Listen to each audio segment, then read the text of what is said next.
Coming to you from the heart of the Diocese of Savannah, this is It's Catholic, y'all. We are a series of conversations about faith and life. Views expressed in this podcast do not necessarily represent the views of the Diocese of Savannah. Welcome to It's Catholic, y'all. I'm Braylon Snow, and joining us today in the studio are several leaders from the Council of Catholic Women. Before we discuss the organization, I'd like each of you, our guests here, to have a chance to introduce yourselves.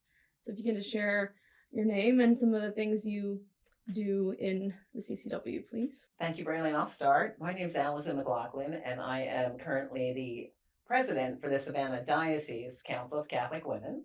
I've been in council here for 12 years, and I am a parishioner at the Cathedral Basilica of St. John the Baptist, which is where I also am in the Council of Catholic Women there. I am Melissa Wachter, and I am the president-elect for the Diocese of Savannah, and I attend Holy Spirit Catholic Church in Macon, and I'm the affiliate president there, and I am also the leadership chair for the Diocese of Savannah. I am Marlene Grover. I am the current province director for the National Council of Catholic Women, and the territory that I represent is North Carolina, South Carolina, and all of Georgia. And thank you so much for inviting me here today to be a part of this podcast. Hello, everyone. I'm Carol Brooks, and I am a CCW member in St. Anne's Catholic Church in Richmond Hill, Georgia. I came to Georgia in 2019, at the end of 2019, and then we had COVID. There wasn't a lot of communication, and I made it a priority that I would become very active in my church, and that's what brought me to CCW. And since then, I've served as a treasurer, and this year started a new ministry, which is new evangelization. We're happy about that, and our CCW parish group are a wonderful set of women, approximately about 50 members. We'll talk more about what they do. That's great. Thanks, Carol. Thank you all for being here. So the biggest question, for those who are unfamiliar with CCW, can you describe what the organization is and does? I know there's a spiritual component, a leadership component, and you also do some service. So can you tell us a bit more about that? Sure. I think we'll start with, we actually feel like CCW is the best kept secret because we're members of the National Council of Catholic Women. And so first off, did you know, or did all the Catholic women in our diocese know that there's a national council? And then you can be a member of the National Council. All of us at our affiliate level, the deanery level and the diocesan level, all of us are members of National. And I'm going to let Marlene, you've been a part of National for many years. So if you want to jump in and share, what your role is at National and what a province is and how we're structured and organized, I think that would be great to share with all the women. My pleasure. You're right. Council is the best kept secret, but it's been around for 104 years. So, that is really incredible. Because in March 1920, NCCW was founded under the auspices of the U.S. Conference of Catholic Bishops. They witnessed the important work being done by Catholic women's organizations during World War I and had the wisdom to call for the founding of NCCW to bring these organizations together. U.S. Catholic women became a unified voice, and that is the most important thing. We are a unified voice for Catholic women. We are a national service program, and we have the ability to reach out to each other through this national organization. It is endorsed by the Pope in 1920. And it continues to be endorsed by the Pope today. There is also a World Union of Catholic Women's Organizations, WUCWO, which is WUCWO, which unites women on the world level. And our province of Atlanta, I don't know if you can see this, there are many levels. And as province director, I communicate with the national level all the way down to the state levels, the archdiocese and the diocesan levels, the deaneries or regions, and the affiliates. And communication and information goes both way down the levels of council. As women, we are strong, and we get stronger by working together. And that's basically what the National Council of Catholic Women does in spirituality, leadership, and service. Wow, thank you. I didn't realize Thank you. 104. That's Mhm. really impressive. We have been around for over 80 years now in Georgia, starting way back. I think our first affiliate was way back in Macon, 80 plus years ago. We celebrated our 80th convention and anniversary in 2019. We're looking forward to actually hosting our 86th annual convention here in 2025. So 80 years, 80 plus years of Council of Catholic Women in southeastern Georgia. We have 4 of our deaneries active. So here in Savannah, Macon, Columbus, and Valdosta, Brunswick, and Albany are all active with councils. And we have over 30 affiliate parishes that have some kind of Council of Catholic Women serving at their affiliate level and also in their deanery and in their local communities and then at the diocesan level. Now, for me at the cathedral, I joined there in 2012. But it had certainly been an active council since much earlier than that. And I think it dates back to probably the 80s. And one of our former councilwomen, who is retired from this, but Joan Schaff, really reinvigorated the council at the cathedral. And she was very, very active here in the deanery and the diocesan level too, in organizing Council of Catholic Women. And I know, Carol, I think you got some background on your affiliate. Yes, I do. As a matter of fact, Virginia Lowe, she was the foundress of the CCW at St. Anne, and she began that in 1984. That was certainly a long time before I joined, but she has also been instrumental in other activities. She has the gift of identifying the women who can contribute and Mhm. have things to offer.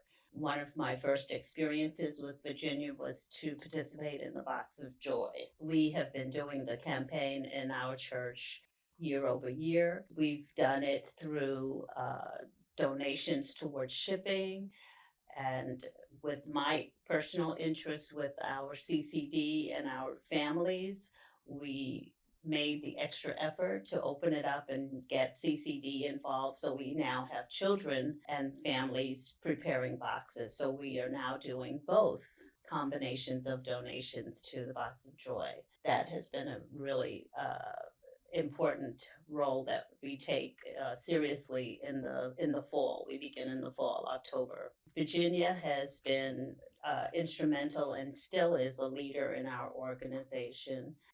She has served in probably every officer role, and we have a lot to be thankful to have her in our group. Here in Savannah, she is, I consider her to be one of the matriarchs of our council, and she's served at deanery level and also diocesan level and even at the province level. So she served many roles in council, and she's always been a great resource and a good mentor for any of us who come into council, and especially if we're in a leadership role.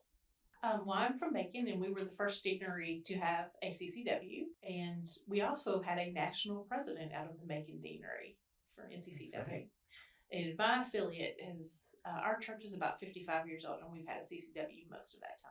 Marlene, do you want to share? I mean, you're coming from South Carolina. South Carolina, the Myrtle Beach Deanery in South Carolina.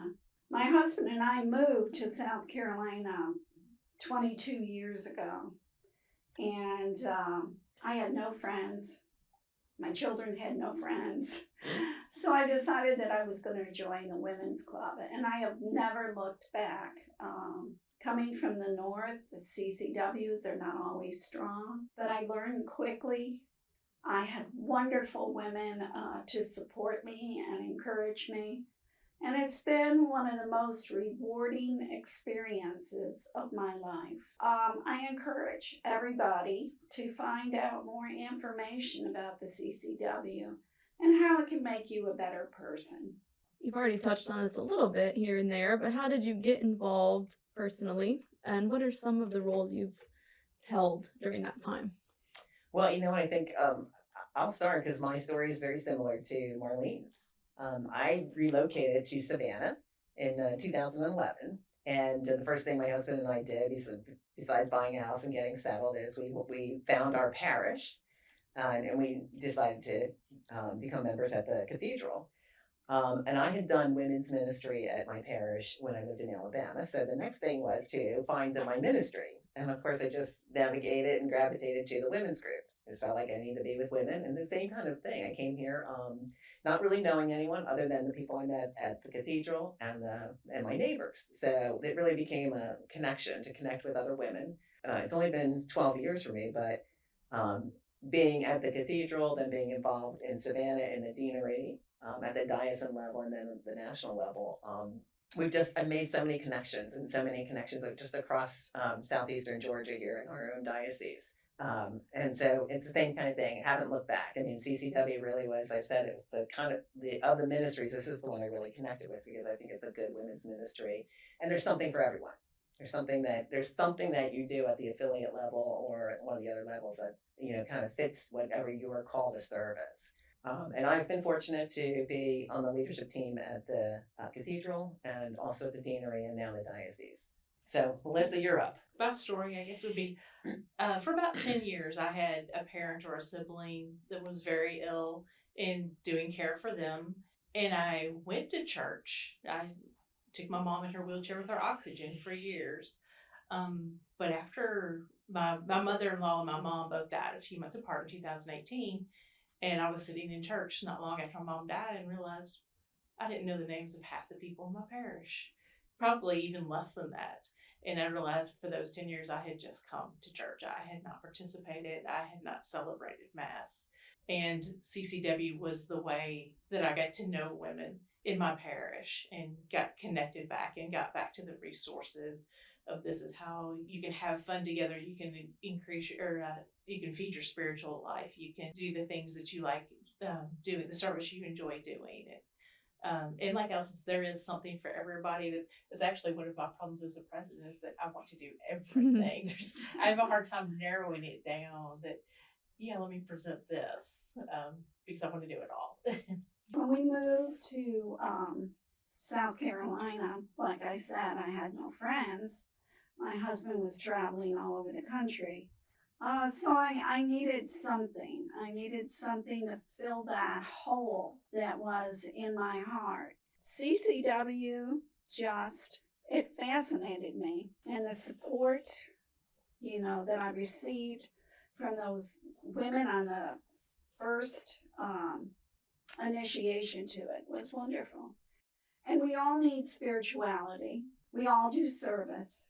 And the other goal of CCW is leadership. A lot of people get scared with leadership, but leadership can mean that we're on a committee, we're president of an organization, or we just have the God-given skills to be able to come together with other women and make a difference. We are so much stronger together.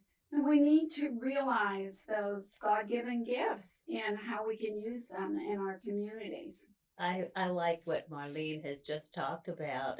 I had written down those 3 items: spirituality, leadership, and service. And I think there is a moment in time for all women where you say or you ask yourself, how can I make a difference? Or what is it that I need to do that I haven't done yet?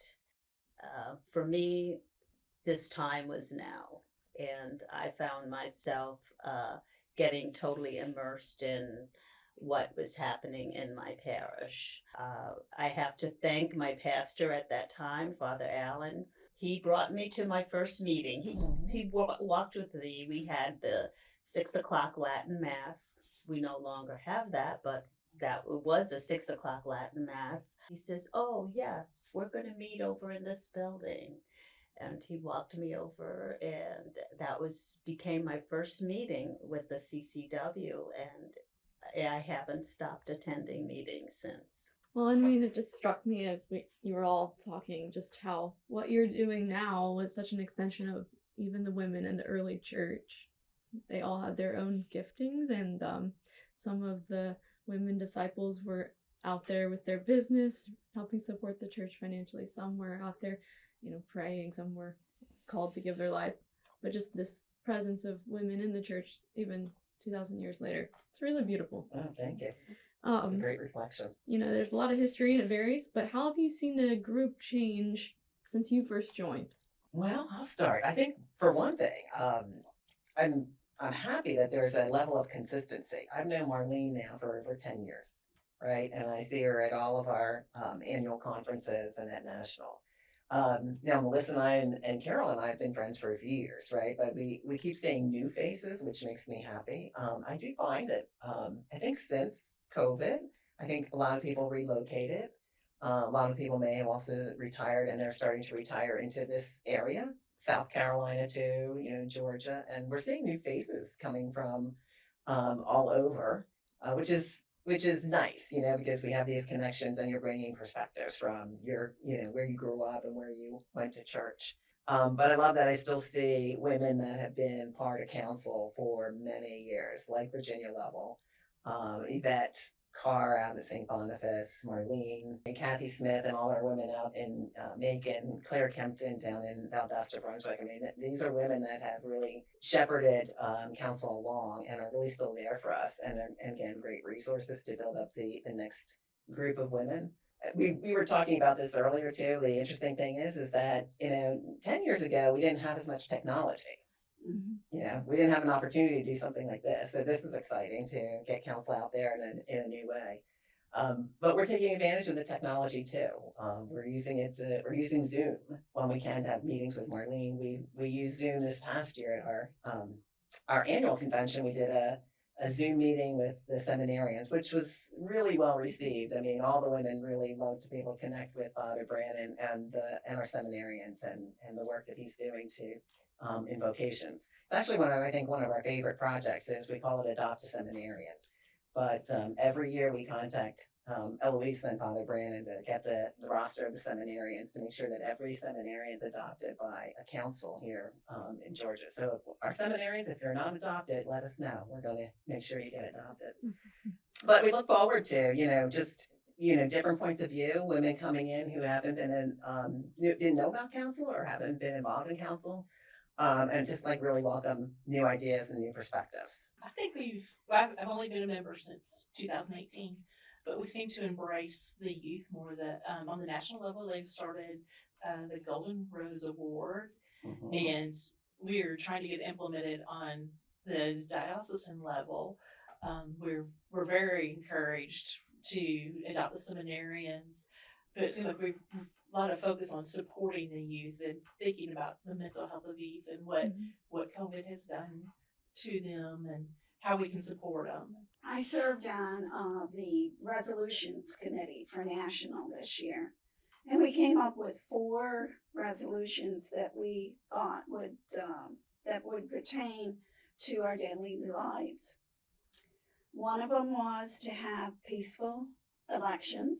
The other one was on human resources and the percentages of young people, older people, middle age, who have difficulties and need help. It is a unbelievable problem here in the United States. And the third one was praying for priests. And we've been pushing on it before Christmas because the priests really work hard. A lot of times they don't, get that tap on the shoulder or whatever, that we appreciate what they do, and we sponsored that one. And then the fourth one was we took it one step further as far as a national organization. We have been working toward WOCWO, the World Organization, to see what their resolutions are and how we can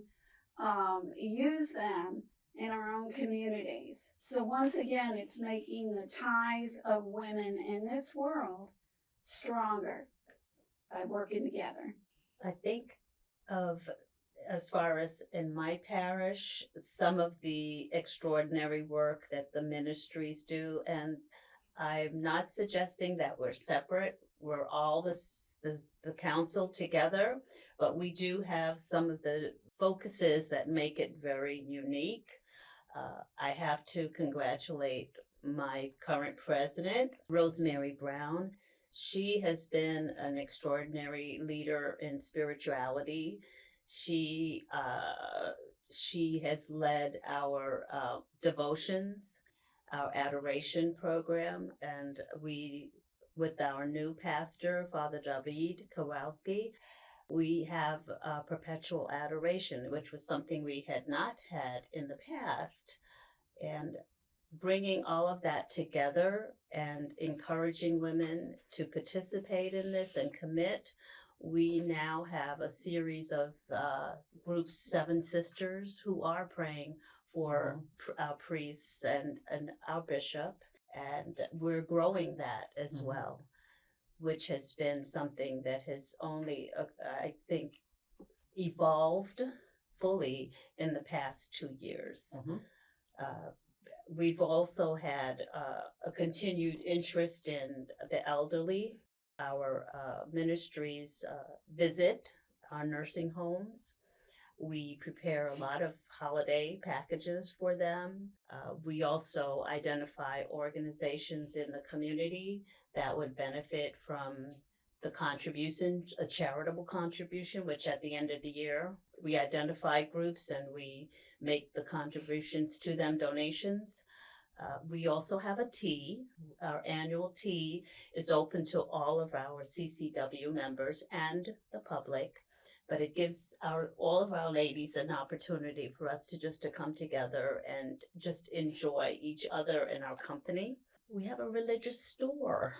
That's right. Our parish enjoys sacramentals, and we have a good group of homeschool families. So there are many parents who would enjoy coming to a local place to order items, sacramental items, or our items for like First Holy Communion, confirmation, or especially books.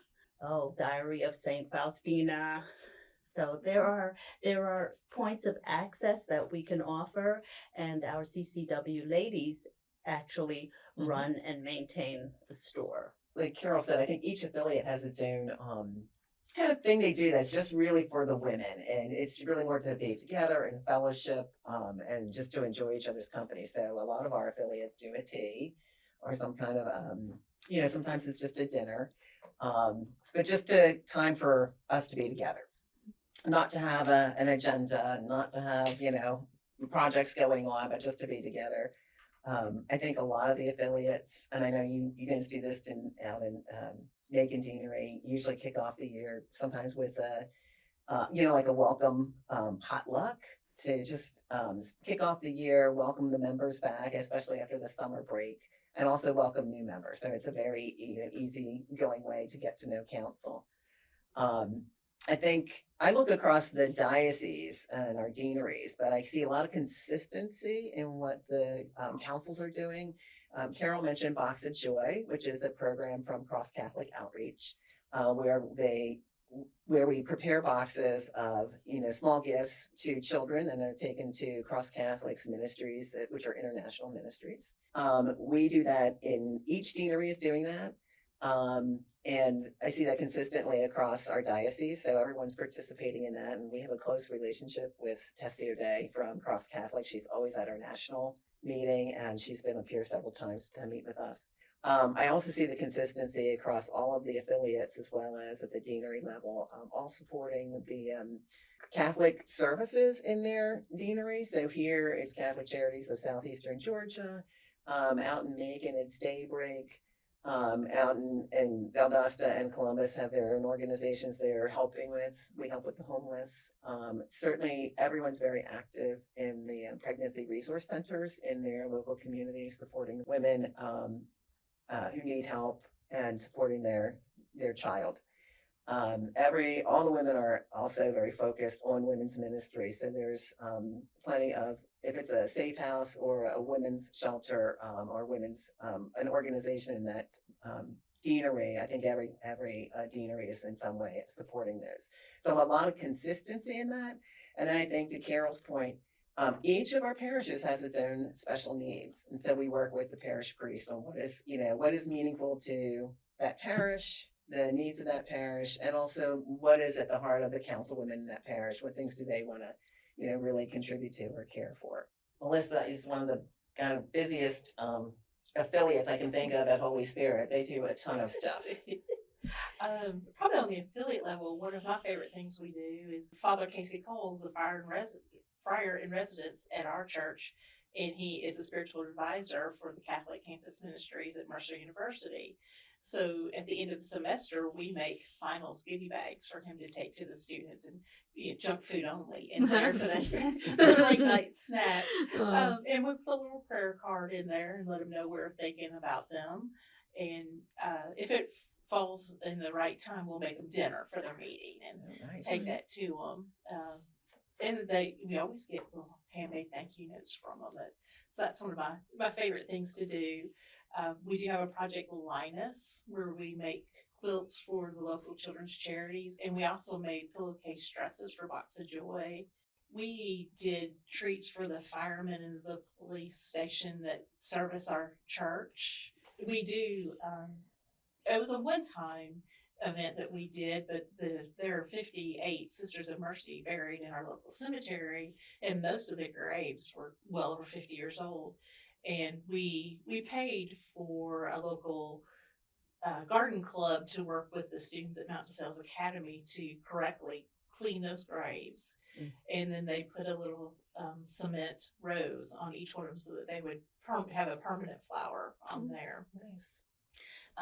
But on our deanery level, we don't want to be all work and not have fun. So we did do a bunco night. We decided we were going to do a game night about every 6 months, and everybody get together and we had a table. Everybody brought a little snack to share, and we played bunco and had prizes, and it was a great night. We actually had 5 people come who weren't even part of CCW. There's so many things that we do, and one of the things that I have been trying to do more of is to be a mentor to the people who are underneath me, just anybody, because a lot of times things happen in our lives, and it always helps to have another person to talk to and get a little bit of advice from. I like doing that, and NCCW makes it easy because they have a wonderful procedures manual. And I'm going to talk a little bit more about NCCW. In my first year as province director, I went out and visited our bishops and our archbishop. And one of the things that kept coming up is like, I would ask what we can do for you. And they would all say, take care of the seminarians. They are the future of the church. So there was a common thought in there. And I brought it to my board, and we got together with all our people, all our presidents of our archdiocese and diocesan levels, and we came up with a booklet on how we can support our seminarians. It has a prayer service.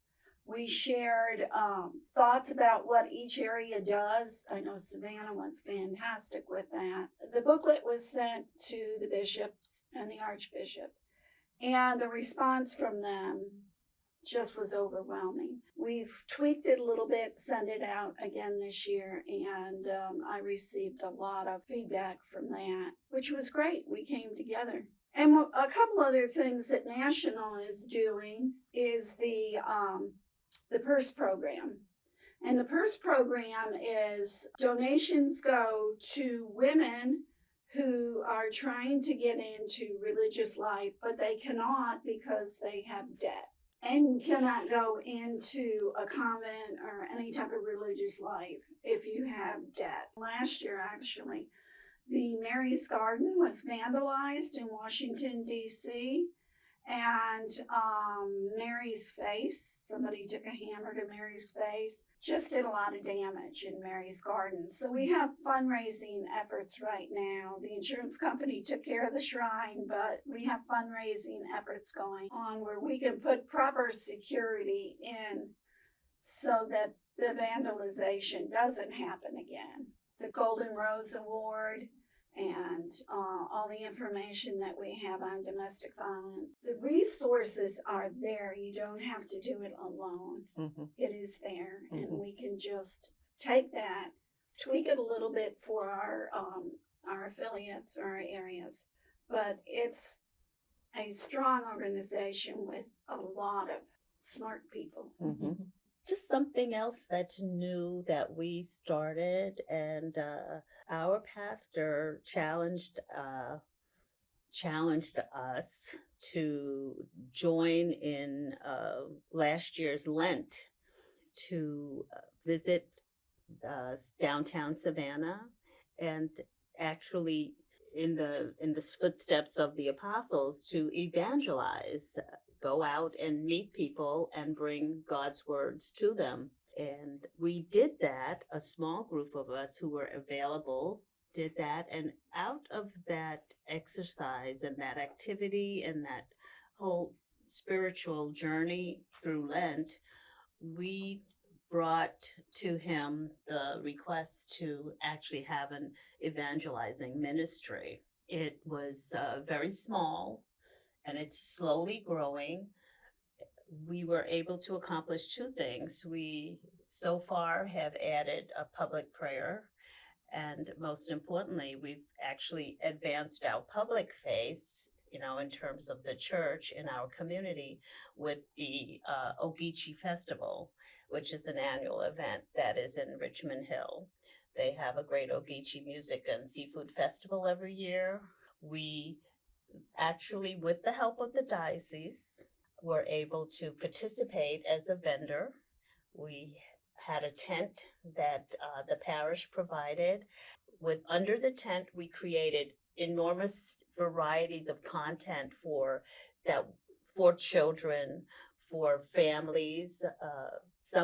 One thing that one of our parishioners designed was a quiz, and it was a quiz about individuals. It would give a storyline script about, for example, St. John Paul, and an individual who came to visit in the tent might just come across the table and be asked if they could identify who that person is. And that drew a lot of interest and excitement for people because it opened them up to thinking about individuals and their lifestyles that they had not thought about in the past. We are trying to develop that, hopefully, into something that will be a more standardized event or activity within our tent. We also gave out magnets. We have tote bags. We took the position that we want to meet people where they are. We brought the face of St. Anne into the public arena in a way that was consistent with our spiritual priorities. We also, accomplished the task of being there during most of the event, which we thought would be a challenge, but we managed to do that. We had other nice things for children, ducky games. We also had a little castle for them. Inside the castle, we decorated it with religious photographs, images, so that they could go in and have like a quiet time. So there were a lot of interesting things, and they got prizes. So we also provided that. And most importantly, significantly, for some of the adults, we had several prayer requests that were submitted. We had the image of Our Lady of Guadalupe, and we made a beautiful board and asked people if they would like to leave a prayer request, they could. We received many prayer requests. That taught us, I guess, that there were needs out there that aren't being met, and we have an opportunity to kind of step forward and be part of another person's comfort space, another person's need, or they're crying out for some assistance or support. So hopefully in our next year, we'll be able to do this again. Also, if it is possible, include some of the other parishes so that we can have a much more robust support and experience that we can share. I think one thing about all of our council members, everyone's involved in more than one thing at their local parish. I mean, all in more than one ministry. So Carol's in CCW and evangelization. I do religious ed too at the cathedral. I know Melissa's doing more than one thing. Same with Marlene. So when you meet a councilwoman, you meet somebody who's doing 2 and 3 and 4 ministries too. So very active. And that's that kind of that cross-pollination too of what we do in CCW and how CCW can support our parish priests and all the way up to the bishop with any, with the needs of local and our affiliate to the deanery to the diocese. I wanted to mention, you talked about evangelization and you talked about the resources that have come from our national council. I mean, over the years, we have a very good program we're called To Witness, and it's a booklet that's put out by National with all of so many ways that we can go out and bring people back to the church and evangelize, and it's a great resource for all of us to use, and we've used it here in the diocese. And one thing I love about the spirituality aspect of this, I mean, there's always something for everyone. Lots of people like to do projects and do service projects, and many of the women are also called to the spirituality, and so we like to do prayer requests. Sometimes we do Zoom rosary if there's something important or special going on. We the women in my affiliate at the cathedral who do spirituality, they want to connect with other women. So I've already connected them with Carol because of what she's doing. But then we start to connect each other together and really focus on those things that really call our hearts. And fortunately for us too, you said it, we don't have to do it alone. The National Council has a ton of resources on evangelization, on retreats, on prayers and prayer books, on rosaries. And then, service projects and also on leadership. I mean, one thing is for an organization like this to survive, you just have to have people willing to, step into the role. And if you're an organized person, you can pretty much step into one of these roles and help lead the organization and keep it fruitful. I know you, Allison, you got to go this past year to the Mhm. National Convention, and that was in Oklahoma City, which it changes every year. Mm-hmm. So can you share a bit of that experience? And then what will the next one look like? Well, myself, Melissa, and Marlene all attended. This was a great convention. I think I was really tired because it was just chock full of something. The sessions were fabulous. We had 2 wonderful women really lead our sessions. Dr. Valamar Jensen, and she is, her background is in theater as a performer, but she is now really devoted herself to Catholic ministry. So she really led us into very, very spiritual reflections and just did a great job. And she's just a beautiful spirit. And then also somebody that I think is known very nationally, Katie McCready, spoke for us. And I know she was at the Eucharistic Congress. So she was delightful and funny and definitely great to hear a Catholic mom relating to her Catholic life and raising children. But our national conventions are always filled with very nationally known speakers who can really nourish us. We also get to spend a good bit of time with our committees and the committee chairs and the programs and the things they prepare for us. At this year's national, I think one of the best things I saw, and I give a shout out to the spirituality committee, is they have prepared a booklet for all the women in the U.S. who are going through the sainthood process and all the servants of God. And they presented all of them, and they actually they're continuing that project because there were a handful of women that they hadn't documented yet.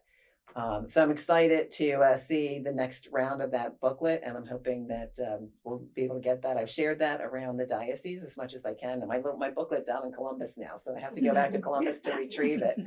But that was a great program, and I didn't really know how many women were going through that. So it's another way for us as council women and Catholic women to support our women from the United States on their journey to be to sainthood. And I was there for 3 days, and it was a whirlwind, but we got to spend so much time with each other in great sessions, and just with each other in fellowship, and a great time with our spiritual directors for the National Council and their blessings to us. It's just always, you leave there on a just a spiritual high and just really joyful. Coming home from our national convention, myself and Yvette were on a flight into Atlanta, and I was getting off. I started chatting with the man who was across the aisle with me, and one thing led to another, and he was on his way to Africa for a mission trip. And so when we were chatting away, and Yvette and I said, "Well, can we pray for you while you're on your mission trip?" And he was so moved. He was like, "Oh my gosh, yes!" Like, just to have that connection, but we were on that spiritual high, and the connections were there. Marlene, you've done a lot of national conventions. What do you want to add to this one, or the many that you've gone to? Well, like you said, the speakers are phenomenal. The food is always great. You have to mention that. We do come together. And one of the things this year that they did was the Tree of Life. And we had to, it was given to us that we are all branches of the Tree of Life. So when they did that presentation, we would go up to, they had about 4 or 5 of them around the room, and we would put our affiliate name in there, or our deanery name, or province name, and it just showed how much we have in common, and it was just a wonderful experience. The 2025 convention will be in Orlando, Florida, and we're all excited because we're going to go and we can drive. So, but it's around the end of August. I can't remember the exact dates right now, but National is busy putting that together so that it can be an enriching experience for all the women who attend. My first national convention was in 2023. And I flew from Atlanta to Salt Lake City. And at the airport where I'm waiting for my luggage, I don't know what made me do it, but I just asked the lady beside me, I was like, "Do you happen to be here for the CCW convention?" And she's like, "I am." And she's like, "I'm going to take the train into town. You want to take the train?" And that is how the whole convention is. That she was from Knoxville. She had a large group with her. They took me to lunch that very first day. It's everybody you meet is your friend. You will never laugh so much and cry so much in one week. Because there you hear so many touching stories, and get to meet so many people you keep in touch with. And I met in our province dinner this year. We do meet as a province, but as our province dinner, we got to meet a lot of people from Florida, and one of the ladies, "Don't take the cab to the airport. We're on the same flight. Ride with me. I have a rental car." And when we got to the airport, it was people flying to Minnesota and people flying to Atlanta. It was 6 o'clock in the morning, and we had one whole wing of the airport in Oklahoma City, and we just sat there and continued talking about the convention until our planes boarded, and we all hugged each other goodbye. It was a really great experience meeting so many people from around the country. One interesting fun fact about the National Council of Catholic Women is that Bishop Parks's brother, Bishop Gregory Parks, was once the spiritual director and the emissary from the United States Catholic Conference of Catholic Bishops to the National Council of Catholic Women. He passed the baton a few years ago, but we, Bishop Parks and his brother, their roots go deep with CCW and with Council.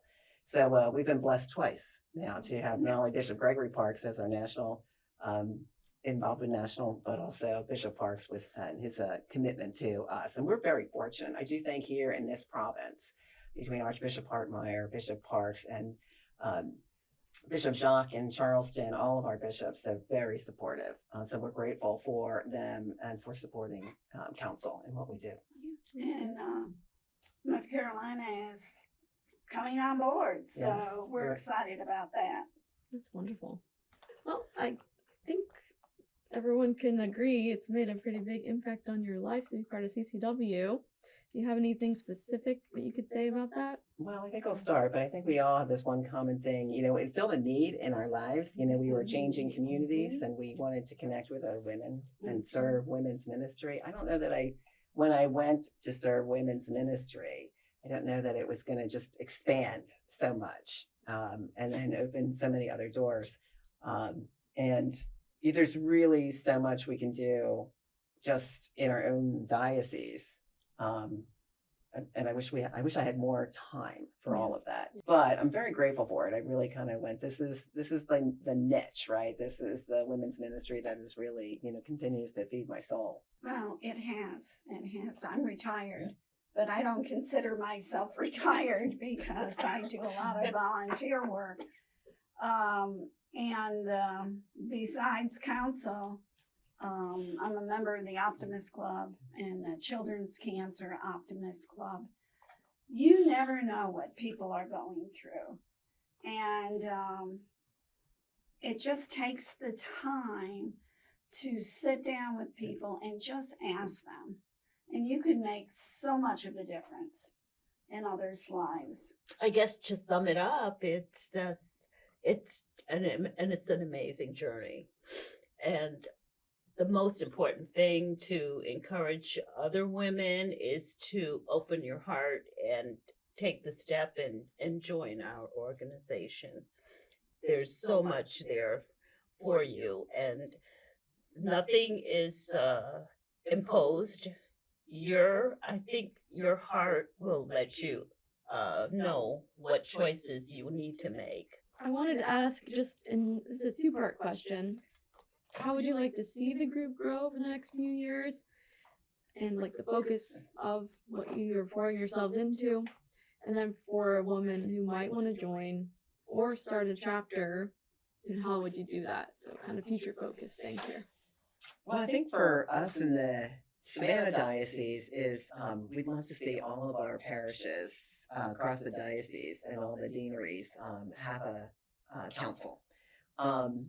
And that just takes work and takes connecting. I do want to say for anyone who watches this, the things that we do, especially our annual convention, that is open to all Catholic women in our diocese. And you do not have to be a member or a member of council. We want you to come and share your time with us for that annual convention. And the same goes in your local deanery or a local parish if you're not a member yet.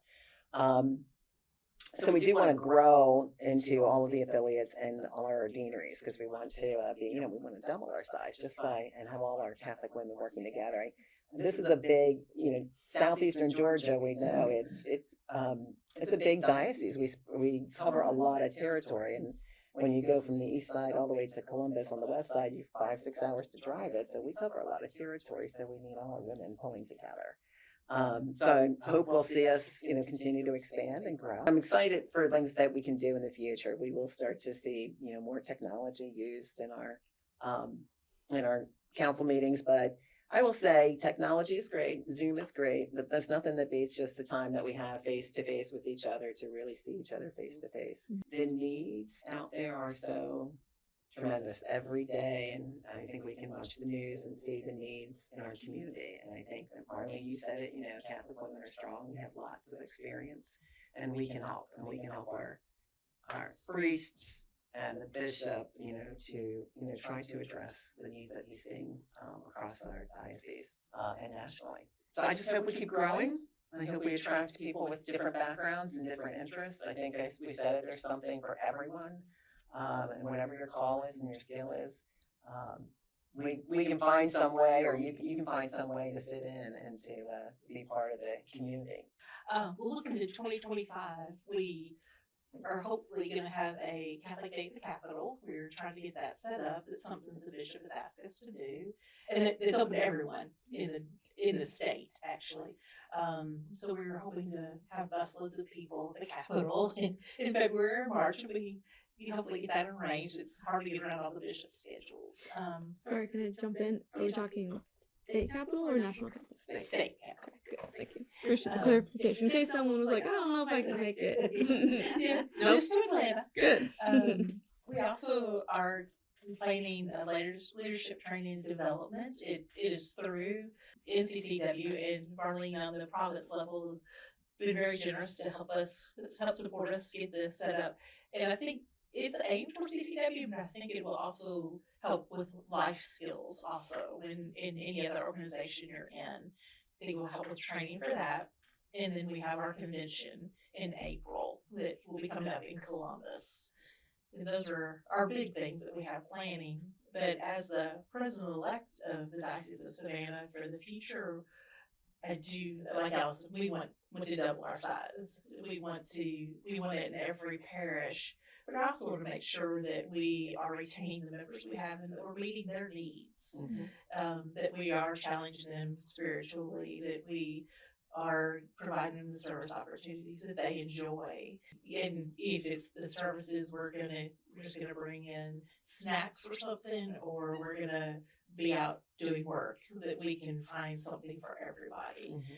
Making sure that need is met, and maybe some tech for some of us who didn't have to work with tech a lot when we worked. Maybe some tech education that we can provide on the different levels to make it easier, because a lot of stuff we do have to do by Zoom now. And we do, on the NCCW level, we have a monthly rosary that's women all across the country. So making sure that they have access to that and they can join in, and we can say, as a women across the country, that we can say rosary together every month. It's powerful. Yeah. It is. It is very powerful. I'm thinking about this flyer and all the different levels of council. And the question was, well, how do you join? You can join and just find out through your parish if they have a women's club. And that's one way to join. And then just learn about the levels of council. You can also join as a National Council of Catholic Women member and just partake in all their resources. There's so much educational information that is out there to lift women up and to make our communities better. And the website for national is noccw.org. And just go on, look around, see the benefits, and make a choice. Move forward. Women don't move backwards. We move forward. I think I would just add, and Braylon, you could probably help put out some contacts here, myself and Melissa, for the diocese, especially for the women in Savannah.